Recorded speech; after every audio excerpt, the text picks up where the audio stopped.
Good afternoon. It's a great privilege to be with you and the other distinguished colleagues and speakers today. I want to begin by thanking the organisers for making this conference possible. The subject at the heart of today's discussion is so important that it cannot be delayed to some time after the pandemic when things return to normal. 8 years ago, we were told by the media, the government civil servants, and the experts that Rouhani was a moderate, was interested in engaging with the West and reforming the regime's malign policies.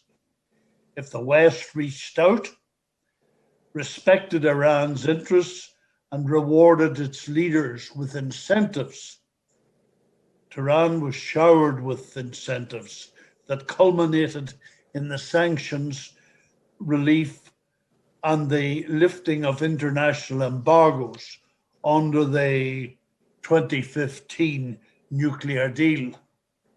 Yet the only change we saw in the regime's malign behaviour was a worsening in all areas: human rights, destabilizing activities in the region, and advancing its nuclear weapons program. Many of my colleagues and I in the Iran Freedom Committee warned about exactly this development beforehand, pointing to the fact that Rouhani was more a regime insider and is on a mission to deceive the international community to ease pressure in the actual tyrannical authority in Iran. The supreme leader Khamenei and his private army, the IRCG. And I must say, sadly, that today's reality on the ground in Iran and in the Middle East proves us right and our government wrong.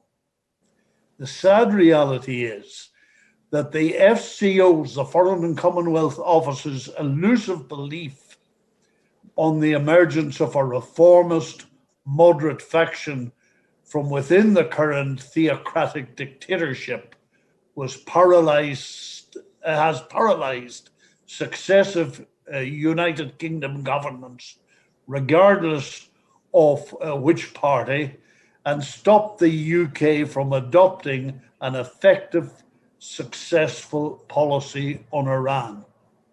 Today, the Foreign and Commonwealth Office has realized its past illusions, but is now making another mistake. Today, the Foreign and Commonwealth Office is guided not by illusion, but by fear from the clerical regime ruling Iran. It is mistaken as if Khamenei is as strong as it still claims he is. This is absolutely not the case. The mullah's regime is at its weakest point today and is extremely vulnerable both internally and internationally. Guided by its mistake in overestimating the regime's strength, our government is still sending a weak signal to the regime. The United Kingdom has refrained from asking for and ensuring accountability for serious human rights violations in Iran, like the 1988 massacre of 30,000 political prisoners. The United Kingdom is now similarly refusing to support reimposing United Nations Security Council resolutions on Iran, despite Tehran regime breaching the 2015 nuclear deal, and does not back extending the weapons embargo, despite the regime's increasing terrorism and destabilizing activities in the region. However, the bizarre reality is that our United Kingdom citizens are seriously concerned about the consequences of these developments and condemns the regime's behavior strongly.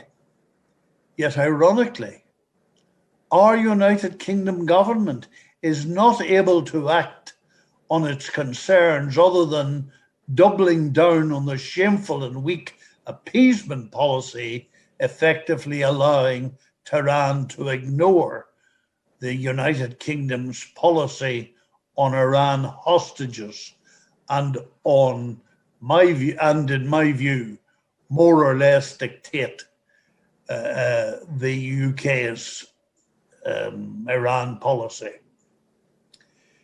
We in the Iran Freedom Committee have said on several occasions, and will continue to do so, that the UK government must change this dynamic by adopting a firm policy in Iran and putting maximum pressure on the regime in all areas.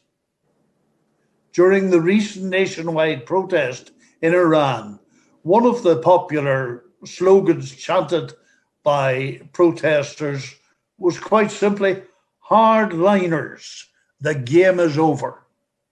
Therefore, the United Kingdom should be standing with the Iranian people and wish their resistance movement led by Madam Rajavi, because they are the real driving force for change in Iran. Obviously, as others have said, a good start for such firm policy in Iran is to begin to hold the brutal leaders in Tehran to account. An appropriate and practical step in this regard is to secure an international inquiry into the 1988 massacre of 30,000 political prisoners in Iran, which is also demanded by the Iranian people, the NCRI, as well as current Iranian activists and respected international NGOs like Amnesty International. I echo and support these calls, and again I urge my government to secure this international inquiry through international venues like the United Nations. Thank you.